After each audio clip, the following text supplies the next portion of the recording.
Howdy y'all! Today we've got a sweet 1979 Little Red Express truck in for some services.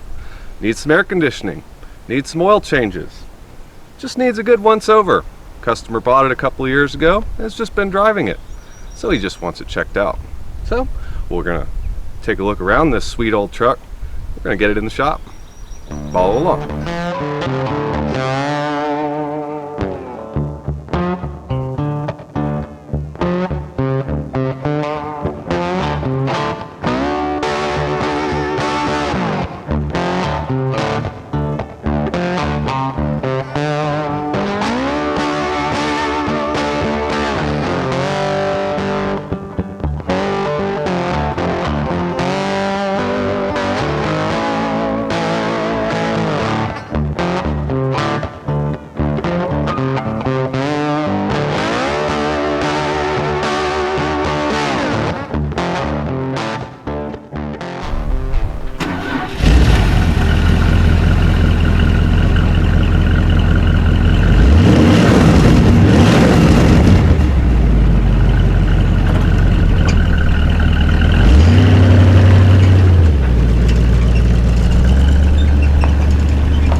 Alright y'all, so our customer here has dropped this sweet little truck off for some maintenance.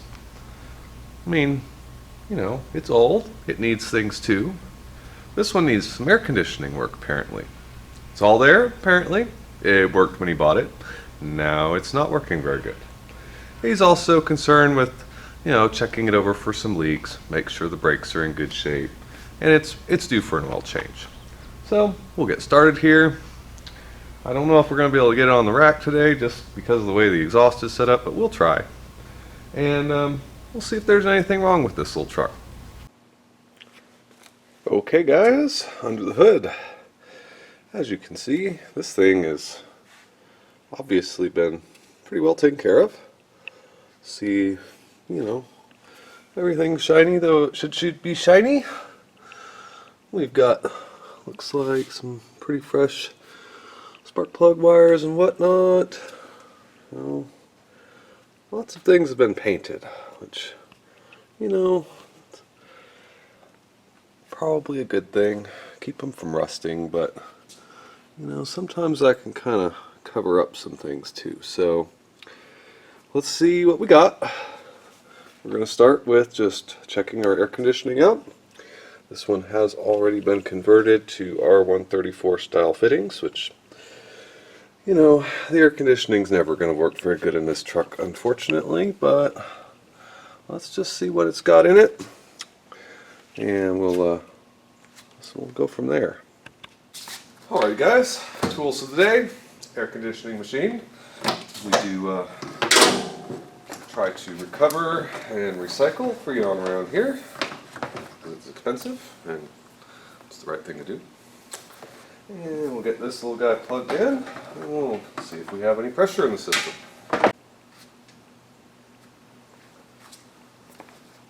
Oh, well, it's not good news there. We've got zero. So, first things first, we're going to draw it into a vacuum, and we'll check it from there. Let it sit for about 5 or 10 minutes at deep vacuum. Let's see if it escapes quickly or not. If it does escape quickly, we've got to find that leak. If not, we can just shoot some Freon in it, and maybe we'll find our leak that way. So we'll find out. Alright, let's let that vacuum for a few minutes. We'll be back. Alright y'all, we made it down into 28, 29 inches vacuum territory. It's been there for 5-10 minutes. Doesn't look like it's really sinking to me, but it had to go somewhere. So we're going to go ahead and try and shoot a little Freon in this, and we'll see if we can see or hear any leaks. And if we don't, we can definitely test the system and make sure it works.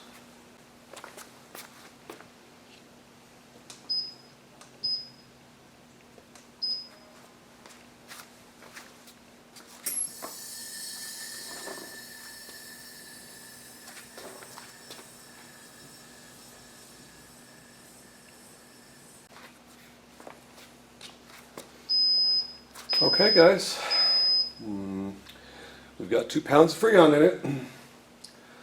Definitely no audible or visual leaks yet. But looks like probably will more than likely need a little bit more than 2 pounds for a full charge. But for testing purposes, let's go ahead and get this puppy started up and see if we have any cool air.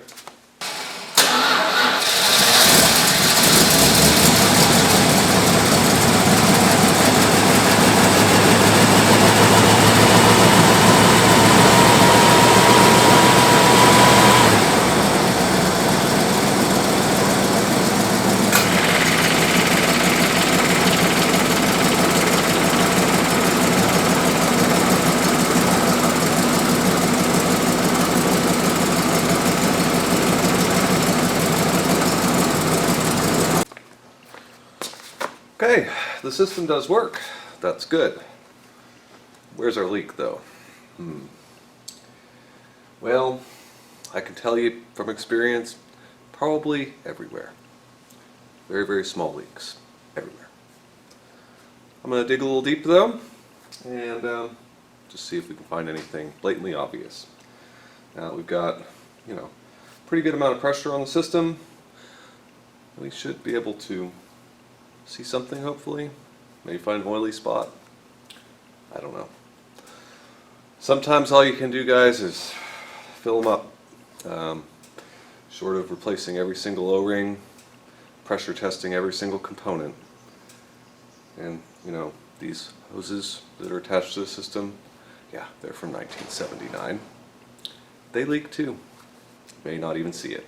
So, anyway, air conditioning works. We do have to fine tune it, but check. Alright guys, day 2. Air conditioning system held pressure overnight. I did go ahead and evacuate it one more time to measure what I put in. Exactly what I put in 24 hours ago almost. So, the system tested good. It's blowing nice cool air. Alrighty y'all, future Dodge Whisperer. We have found our leak. Upon further inspection, we found that this receiver dryer was fairly poorly attached, and over time it has been wiggling down there on that hose, which attaches to a pipe coming out of the condenser. And that pipe out of the condenser, well, I guess it self-healed itself for a short period of time and held Freon, but about 2 days later had no Freon in it. Recharged it to see if we could find it, and it had a massive leak down there. So luckily, eBay to the rescue, because you're not finding a condenser for a 1979 Dodge pickup anywhere else. And we won't get to see that on this video due to time, but we found the leak. We're going to get this tightened up. The customer will have nice cold air. I did notice, however, our belts were at their maximum tension on our air conditioning, so we did go ahead and get those changed over. If you're looking for part numbers for your Little Red Express, these are off-the-shelf items from your local auto parts store. This thing actually had Mopar belts on it, so they're a little stretched, but if the customer ever wants to actually put restoration style belts back on it, he'll know what numbers they are. So we'll put those in those new belt sleeves, and in the future he'll have easy way to get that serviced up, because if y'all have ever played a belt game as a mechanic, I can tell you it exists. It's a real game, it's a real problem. You order belts for this thing for 1979, they're not going to fit. I believe actually what ended up fitting was for a 77 model. So one of those things, I just buy 6 or 7, 8 of them, and measure them against the old ones, pick the ones that fit the best. So we'll move on to the next maintenance item here, which is going to be some spark plugs, because y'all heard that clip. She runs a little on the rough side on startup, and I'm just kind of eyeballing things, and it doesn't look like those spark plugs have been changed for a good long time. Also, overnight, we've developed a big green spot on my concrete, which that's a coolant leak, obviously. And he was also complaining that, you know, it leaks some things, so we're going to dig into that a little deeper too. I have my suspicion that we have probably a thermostat housing leak, and we'll service that. So let's tighten some belts, install some spark plugs, and check for our coolant leak.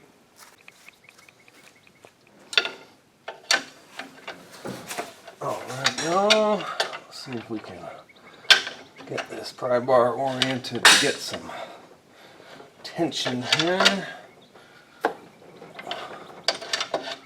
Always the fun part on these. Alright. Get those nice and snug.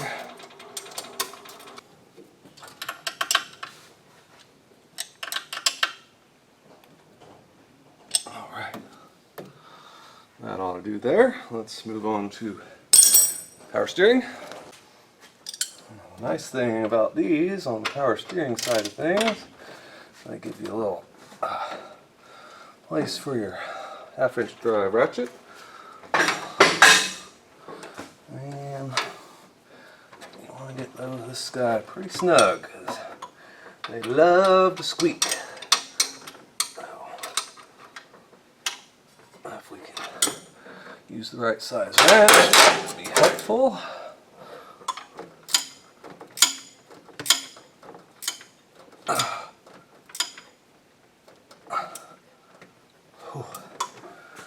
Tight. Okie dokie guys, leaking thermostat housing. At least that's what I have a suspicion of. However, let's see if we can get a shot here. That is due to a poor clamp. So that's actually a little easier. Those thermostat housings are kind of a tricky thing to get sealed up, so let's get that stock style clamp off of there and a regular one installed and fill her up, pressure test it. We'll see what we got. Alright, hose clamp installed, and we are now nice and dry. No leaks, pressure test passed. That's a good repair. Okie dokie guys, spark plug time. Tools of the trade. So, make sure you piss off the purists. And we'll pull these out. We'll do some inspection on them, see how this old engine's running. I think it's probably about due though. So we'll be right back. We'll inspect some spark plugs. Alrighty guys, spark plugs changed.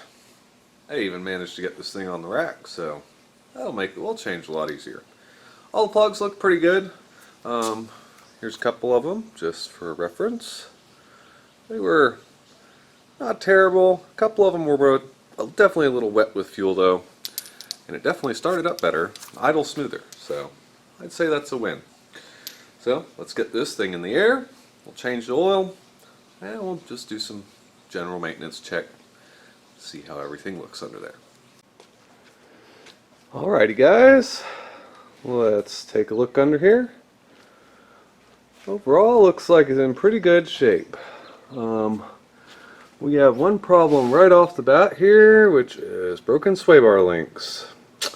Yeah, that's an unfortunate thing that happens on these Dodges. So, you know, we'll have to repair that. We got a couple of minor oil drippy drips. Nothing crazy though. Nice painted frame rails. Looks like fresh stainless steel brake lines even maybe. Lots of fresh paint everywhere. So, underneath side of the bed, well, very nice, very nice. You know, so, nothing spectacular, pretty basic Dodge stuff. The exhaust system on these trucks is always kind of cool the way they routed them. It's had a single H pipe, and being a 79, this one does have catalytic converters. Going out to the stacks, of course. We've got a clicky-clack fuel pump apparently. Somebody decided that was better than factory for some reason. I don't know. It works. I'll leave it alone.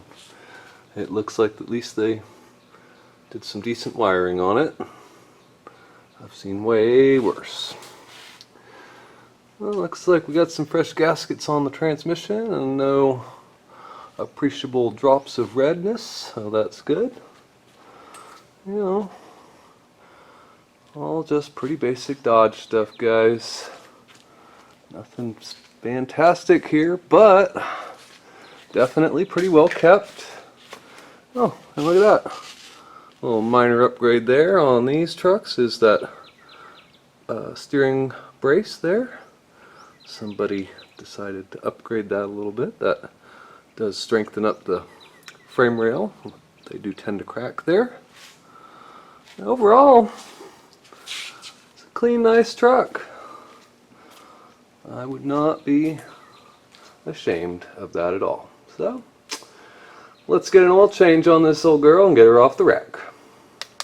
Alright y'all, that pretty much does it for maintenance on the Little Red Express truck here. I did look into our broken sway bar link situation. Unfortunately, they've been repaired once before, rather poorly. Got a bunch of brazing, it looks like, in there that was holding a bolt in, going to a little copper spacer with a bunch of epoxy holding it to a washer, going to the very, very bent bolt that they were using. So that's going to require a little bit more time than I have for this project this week. So it's got to go home. Okay guys, Future Dodge Whisperer here again. Since we had a little more time than expected due to our having to order a air conditioning condenser from God knows where USA via eBay, we did get these fixed. Check it out. 3/8 bolt, little metal spacer, little grinding, little welding, voila, brand new sway bar links. If y'all like this truck, make sure you like and subscribe. There's lots more stuff coming, I'm sure. This one just happened to fall in my lap. 1 of 5,000 for 1979. A very nice original Survivor. It's a 5-footer. The paint is but mechanically it's actually really good. Looks like fairly fresh motor and transmission. Underneath of the truck has been fully coated with Por 15 or something. And I mean, they really did go kind of a no expense spared on making it stock again. You know, again, it's not a concours truck, but very close, you know, and they did a good job. So make sure y'all subscribe if you aren't, like and share. We'll see you next time.